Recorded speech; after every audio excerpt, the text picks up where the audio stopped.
இப்போ நீங்கள் இங்கே பார்க்குற மரம் வந்து தமிழில் ஒதிய மரம் அப்படின்னு சொல்லுவோம். ஒதிய மரம், ஒதியம், ஒதியன், ஒதிய மரம் எப்படி வேணாலும் வச்சுக்கலாம்.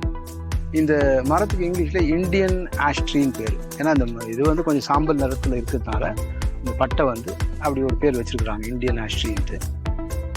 இந்த மரம் பார்த்திங்கன்னா நிறைய இடங்களில் ஒரு வறண்ட காடுகளில் நிறைய இடங்களில் ரொம்ப அதிகமாக பரவி இருக்கக்கூடிய ஒரு மரம்.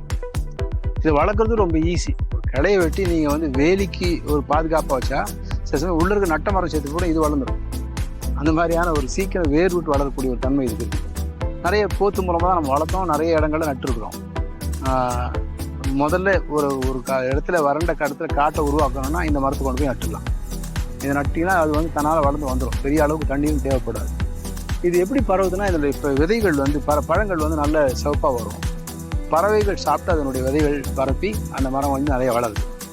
இன்னொன்று வளர்ச்சியை தாங்கி அது வளரும் போதே கூட வளர்ச்சியை தாங்கி வளரக்கூடிய ஒரு சக்தி இருக்குது. அந்த மாதிரியான ஒரு மரம். இந்த ஒதிய மரம் வந்து மருத்துவத்தில் சிறப்பாக சொல்கிறாங்க. ஒதிய மரத்துக்கு மருத்துவத்தில் ஒரு இடம் இருக்குது. அது வந்து சித்த மருத்துவங்களை கேட்டு நீங்கள் தெரிஞ்சுக்கலாம் என்ன பயன்பாடு இருக்குதுன்றது. அது நான் இதனால் இப்படி சொன்னால் நீங்கள் அது அப்படி பயன்படுத்த முடியாது. மருத்துவர்கள் சொல்லப்படி மருத்துவர்களுடைய அறிவுரைப்படி தான் அதை பயன்படுத்தணுமே தவிர நம்மளே எடுத்து நம்மளுடைய சுய மருத்துவத்துக்கு நம்ம பயன்படுத்துறது ரொம்ப தவறு. இந்த ஒதிய மரம் வந்து நிறைய இடங்களில் வந்து இப்போ நம்ம காடுகளில் எக்கச்சக்கமான காடுகள், செங்கல்பட்டு சுற்றி இருக்க காடுகள்லாம் இந்த ஒதிய மரம் தான் அதிகமாக இருக்குது. இங்கேயும் நிறைய இடங்களில் ஒதிய மரம் தான் அதிகமாக இருக்குது. சுலபமாக நட்டு வளரக்கூடிய மரம் இது. நம்ம இன்னும் சொல்ல போனால் நம்ம என்ன பிரச்சனைனா இதில் வந்து ஒரே ஒரு பிரச்சனை தான், வெயில் காலத்தில் இலையை கொட்டும். இலையை கொட்டின பிறகு நம்ம வெயிலுக்கான நிழல் வந்து இது அந்த நேரத்துக்கு கொடுக்காது.